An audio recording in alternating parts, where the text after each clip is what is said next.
अब जरूरत है सोचने की। क्या हम इसी तरह नेगेटिव बातों के शिकार बने रहेंगे या अपने नेताओं से जवाबदेही मांगेंगे?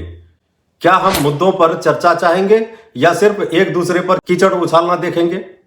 नमस्कार, मैं हूं आपके साथ डॉक्टर गौतम पांडे और आप देख रहे हैं जीपीएन बिहार, सच्ची बात सटीक विश्लेषण। हमारा आज का विषय है नकारात्मकता का आम जनता पर प्रभाव और नेताओं की चालाकी।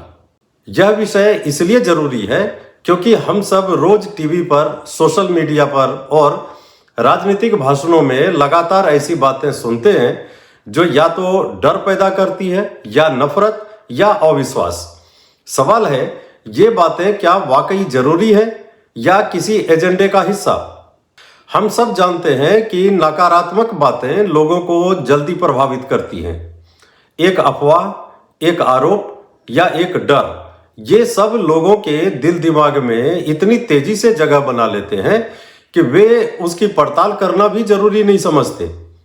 वहीं अगर कोई नेता या विश्लेषक किसी सकारात्मक बात की चर्चा करता है तो उसे या तो नजरअंदाज कर दिया जाता है या शक की निगाह से देखा जाता है।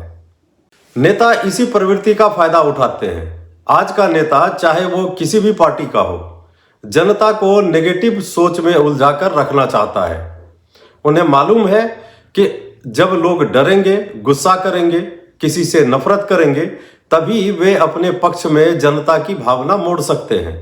अब जरा टीवी डिबेट्स को देखिए। वहां पर आपको शायद ही कोई प्रवक्ता दिखेगा जो अपनी सरकार के सकारात्मक काम गिनाए। सब एक दूसरे को नीचा दिखाने में लगे रहते हैं। बहस का स्तर इतना गिर चुका है कि पार्टियों के प्रवक्ता एक दूसरे को नीच, दलाल, कायर जैसे शब्द कहने से भी नहीं हिचकते। आपको एक वाकया बताता हूं। मुझे भी एक बार टीवी डिबेट में दर्शक के तौर पर जाने का मौका मिला।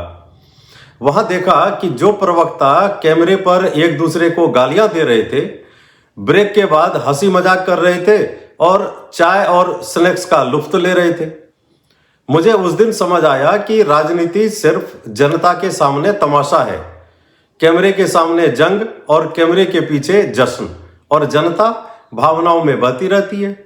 मैंने वहां एक सवाल भी पूछा था सरकार के प्रवक्ता से। उस पर दर्शकों ने जमकर तालियां भी बजाई, लेकिन वो सवाल टीवी पर प्रसारित नहीं हुआ क्योंकि उस सवाल में सच्चाई थी, तीखापन था और शायद सरकार को असहज करने वाला था।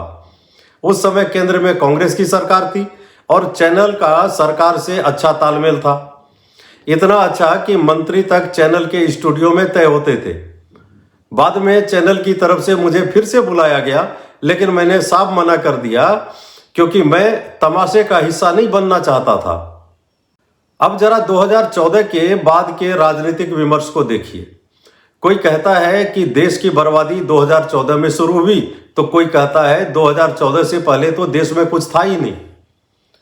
दोनों ही अतिवादी बयान है। सच्चाई यह है कि भारत की तरक्की की नींव दशकों पहले रखी गई थी और उसे आगे बढ़ाने का काम हर सरकार ने किया, भले ही वो कांग्रेस हो या भाजपा या कोई और अन्य। भाजपा सरकार ने कई बड़े वादे किए थे। हर साल 2 करोड़ नौकरियां, किसानों की आय दोगुनी, भ्रष्टाचार मुक्त भारत, काला धन वापसी आदि। लेकिन जमीनी हकीकत यह है कि ये वादे पूरे नहीं हो पाए। भ्रष्टाचार आज भी चरम पर है। किसानों की हालत जस की तस है। यूरिया लेने में मजबूरी से नैनो यूरिया भी लेना पड़ता है। खाद की कालाबाजारी अब नॉर्मल हो गई है। किसान की कोई नहीं सुनता। और फिर विपक्ष, वो भी कम नहीं।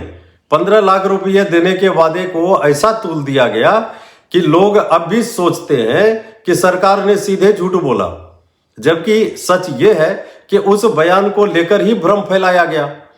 कहा गया था कि अगर विदेशों में जमा काला धन आ जाए तो हर नागरिक को 15 लाख तक मिल सकते हैं। लेकिन किसी ने नहीं पूछा कि काला धन आया क्या। कुछ नेता तो ऐसे बोलते हैं मानो उन्हें अंतर्राष्ट्रीय परिप्रेक्ष्य की कोई जानकारी ही नहीं।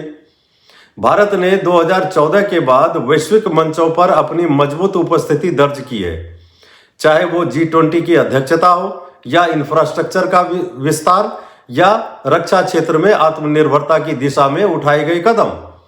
लेकिन ये बात भी सच है कि अगर कोई कहे कि 2014 के पहले कुछ भी अच्छा नहीं हुआ था, तो वह भी सच्चाई से आंखें मूंद रहा है। भारत आज जहां खड़ा है उसमें अतीत की सरकारों का योगदान भी रहा है। अब जरूरत है सोचने की, क्या हम इसी तरह नेगेटिव बातों के शिकार बने रहेंगे या अपने नेताओं से जवाबदेही मांगेंगे? क्या हम मुद्दों पर चर्चा चाहेंगे या सिर्फ एक दूसरे पर कीचड़ उछालना देखेंगे? कहने को तो बहुत कुछ है, पर मैं यहीं रुकता हूं।